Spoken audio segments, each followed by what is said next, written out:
It's Leahz. And you see here on the screen, this took place a few weeks ago. It says the new Obama executive order requires feds to engage in mind control and mind control research. Now, for years and years, people have been talking about such a thing as this, except for the majority, they've written it off as conspiracy theory. We've heard the stories, Alex Jones, Jesse Ventura, and many others reporting on issues such as government mind control or MK Ultra mind control. Well, now as you can see, just as my tagline on my YouTube channel suggests, when conspiracy becomes reality, what do you do? What do you do when you find out everything you thought was fake, it was just a conspiracy, proves itself to be reality? Well, here you go. Obama issuing an executive order in regards to mind control. You know, if you think that's impossible, I just would ask you to think about Satan and what he does. Satan is the opposite of God. Satan seeks to kill, steal, and destroy. How does he do that? Well, one of the ways in which he does that is he controls. God does not control. God allows us to make a choice. He gives us our own free choice. That's love. Love does not control. Love allows you to make a choice. So you can see Satan operating directly in our government. Let's see here what this article says. It sounds incredible, even given the devolution of the United States presidency into a pseudo-dictatorship under Hussein Obama. A new executive order issued by the occupier of the White House on Tuesday directs federal agencies to conduct behavioral experiments on U.S. citizens as a means of advancing government initiatives. WND put it simply, federal agencies have been directed to hire psychologists to experiment and find ways to better manipulate the American people to the federal government's will. The executive order reads, a growing body of evidence demonstrates that behavioral science insights, research findings from fields such as behavioral economics and psychology about how people make decisions and act on them, can be used to design government policies to better serve the American people. Guess it's all in how one defines better service. Isn't this pretty obvious, those of you listening? Those of you who actually dig into the news and research and read about what's going on. Do you see this happening? The new program is based, according to a report in the Daily Caller, upon a 2013 proposal which was titled Strengthening Federal Capacity for Behavioral Insights. The federal capacity for control is enhanced through a better understanding of how people respond to various stimuli. That's not necessarily a good thing. In fact, it's probably a very bad thing, or could at a minimum be converted or distorted into many very bad things. Well, come on, let's think about this. What are some ways we know that the government controls our mind? There's lots and lots of videos on this, but we just kind of tend to ignore it. Or at least some of us do, or we don't believe it. We think it's all conspiracy. One of the ways is through our media, through what we see on TV, television shows, movies, video games, music. In fact, when I was a little girl, there used to be a guy that my parents watched every Sunday. It was called The Eagle's Nest. His name was Pastor Gary, and Pastor Gary did nothing but music. He showed us how Satan was speaking to kids in music, backwards masking, and things like that. It was very, very evil. This has been going on for a long time. Slowly but surely, Satan is taking over in that industry. He's been in it for a long time. In fact, Lucifer, before he became Satan, was in charge of music in heaven. So that's his forte, so to speak. Entertainment. He entertained in heaven. So should we be surprised that Satan is in our music and entertainment industry on this earth? Do you think for one instant that he is not sending children messages through the Disney Channel, Nickelodeon, and all those other television networks, including your local children's television networks? He is. Even Arthur has Illuminati symbolism in it. So a lot of people brush that off as nothing. It's no big deal. It's innocent. It's not innocent. Your children are being programmed daily by what they are watching on TV. I've seen it myself even recently. Tons and tons. I mean, it is blatant now. Because why? Because people just don't care anymore. They've got the pyramid, the all-seeing eye, and everything going on in children's programming. Your children are having this pumped into their brain, and then you wonder why they're doing crazy things, why children are killing other children, while they're acting out, why they are acting like drones. It's because they are being programmed by Satan himself, but you think it's innocent. You think it's no big deal. You don't want to upset your children. Then we have the situation where you have single family homes, and one parent is so afraid that their child's not going to want to spend time with them or see them or visit them. And so they let their child do whatever they want because they're afraid of upsetting the child. What's more important here? Standing your ground for God? Do you not trust God enough to stand your ground for God? Because you're planting seeds in your children, even if your child doesn't want to see you for a week or two, or for whatever amount of time because they're upset or mad. You do have legal rights, and you can take a stand for your legal rights. But people are too lazy anymore. They don't want to stand for anything because, well, they're too busy with this or that. They just don't want to take the time to do that. It's easier just to do nothing and to not upset anything. And this attitude isn't just prevalent in the church. It's prevalent everywhere. The whole lackadaisical attitude. This lackadaisical attitude is permeating the United States of America, and it is allowing Satan to weave his way into your home and around your heart and around your family's hearts and around your children's hearts. And it is destroying the family, and it is destroying your children. I have my own situation with my oldest son. Was it last year? We weren't getting along. I would ask him to do something. He would get into my face, and he got into my face and basically threatened me. And so I made him sit on the porch until his dad got here to pick him up. It was after that my son decided he didn't want to be here. Well, his dad is an unbeliever and an Obama lover and liberal and all of that. And my son is leaning now towards his father's beliefs because he's not around. He does come on my weekends once in a while and visit. Well, I just found out the other day when my son was over that he is pro-choice. And not only is he pro-choice, now this is a boy that grew up in church, he confessed to me that he no longer believes in God or Jesus. So tell me that didn't rip my heart out. You know, it's hard for me to do anything when my son is not here.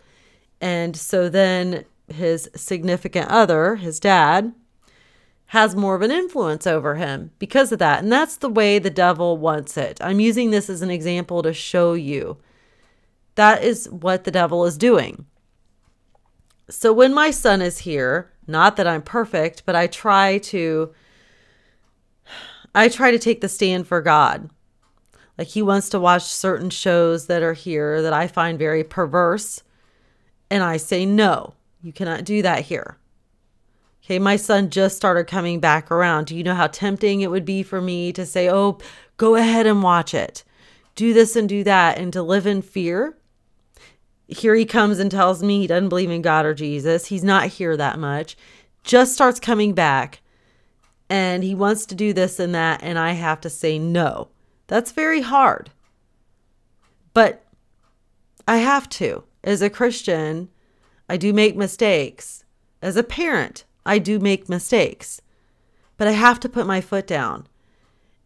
Is there the situation that because I say no, is it possible he could say, well, I don't want to come back? Yes. That's very likely. He may not want to come here because at his dad's, he can watch dirty movies and do whatever he wants, and he's only a teenager. But over here, I won't let him do that. It's more fun at dad's.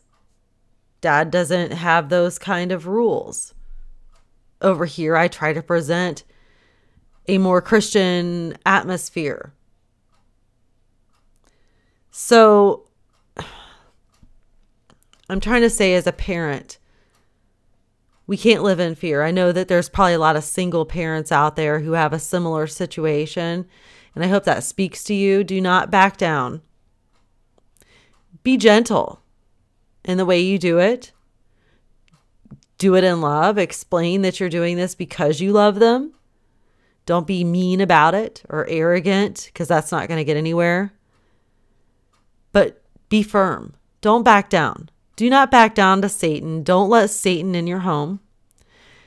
Don't bend, because the moment you give Satan one tiny little opening, he's going to come in and he's going to take over. Don't let it happen.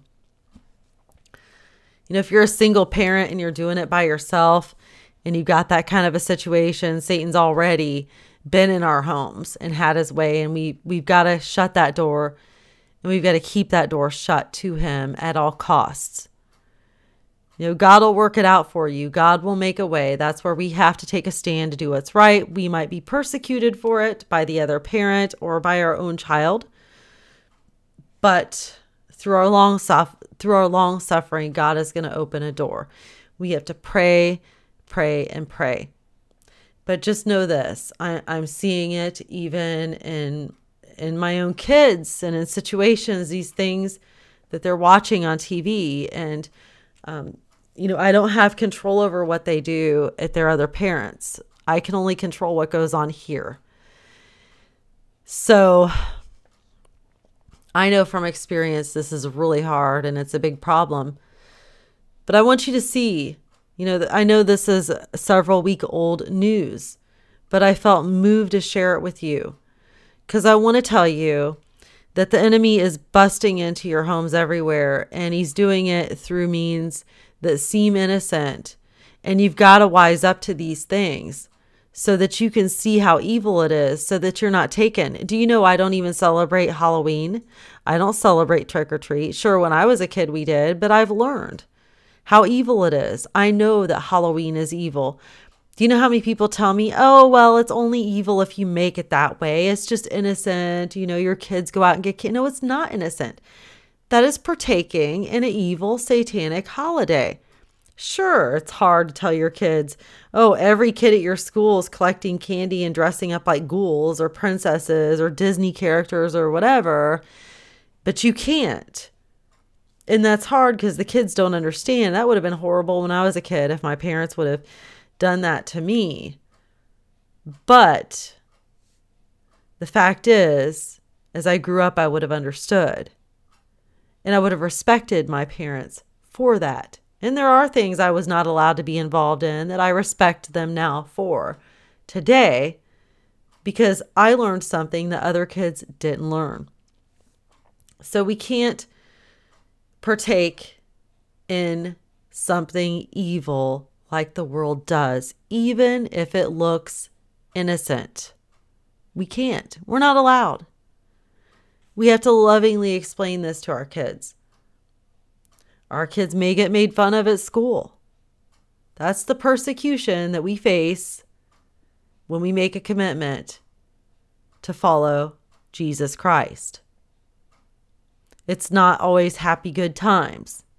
We have peace in our relationship that we have with Christ. We have a peace that is unsurpassed. But it doesn't mean that following in the footsteps of Christ is always easy. Don't let these happy-go-lucky churches out there, these watered-down, wishy-washy Christians, tell you anything differently because it's just not true. The true life of a believer is actually very hard because you're having to make decisions in a world that doesn't accept you, in a world that does the opposite and enforces the opposite and encourages the opposite of everything you believe in. The devil knows just how to get to us. And one of the huge ways he does get to us is through our children, playing on our guilt, playing on our fears as parents. Oh, if you do this, your kids are going to hate you. Oh, your kids aren't going to want to come and be with you. Oh, your kids are going to get made fun of and picked on at school. Those sorts of things. That's how he works, unfortunately. And unfortunately, some of the things that he whispers to you to instill fear could happen. But you have to trust in God that if it happens, God is going to be with you as you go through it. The end result is going to be okay, that God is going to work it out. So when the devil lies to you, you have to say, you know what, Satan, I'm going to trust in God. True, those things could happen, but I am a Christian. I am not just any Christian. I am a true Christian. And I'm not going to live in fear. God has not given me a spirit of fear, but of power, love, and a sound mind. And I make my decisions based on the God of the Holy Bible. I don't make my decisions based on fear.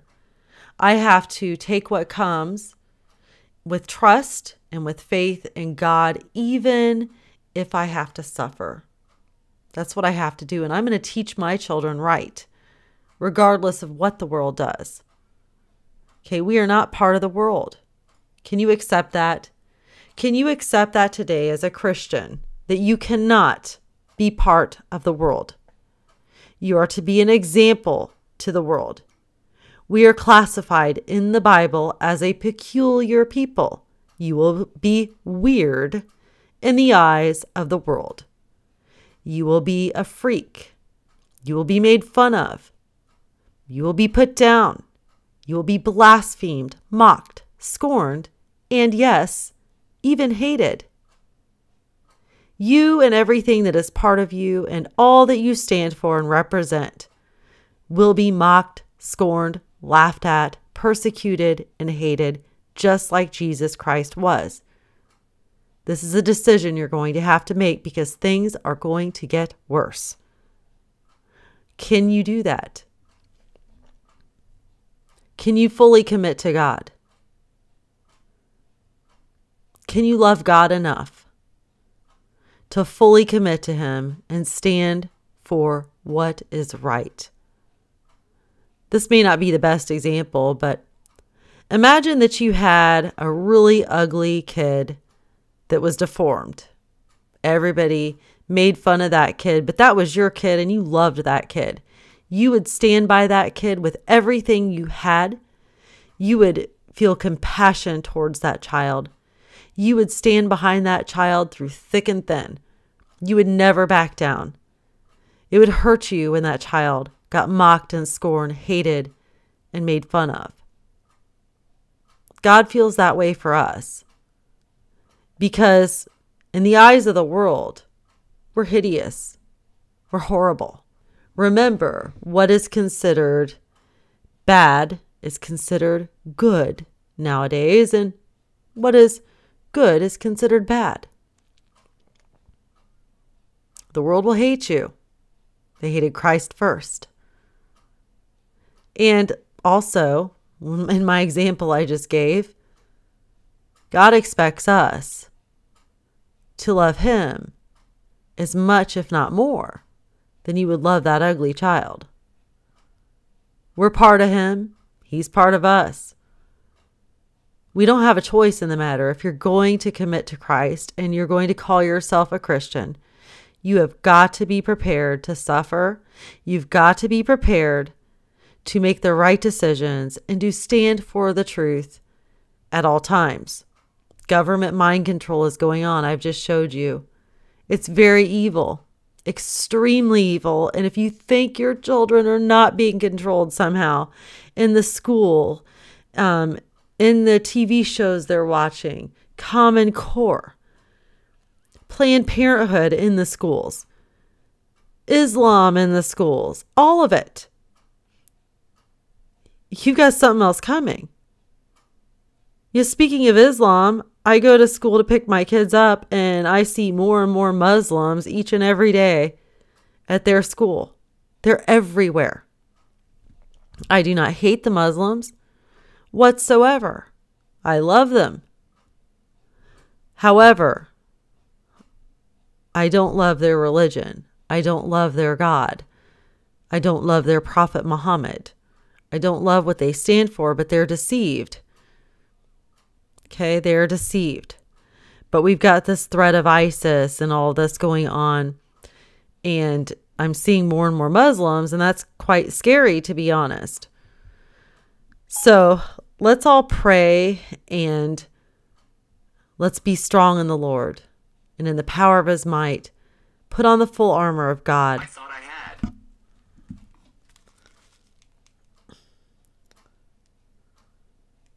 Wow. My phone's sitting here charging.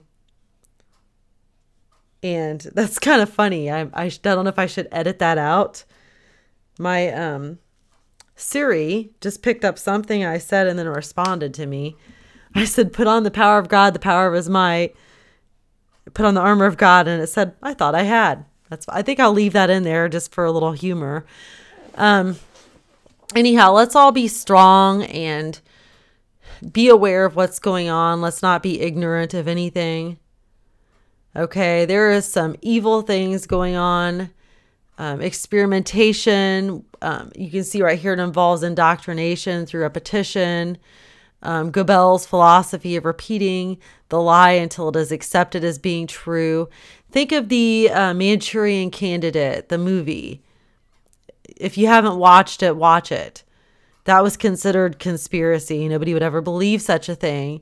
But that movie looks more and more real as the years go on. So God bless all of you. I hope this message helps you. I know that what I ended up telling you went kind of far away in a sense from the original topic. This is going on. You need to know that it's going on, and your children and your family are being affected. God bless you. And I hope you all have a wonderful week in Christ.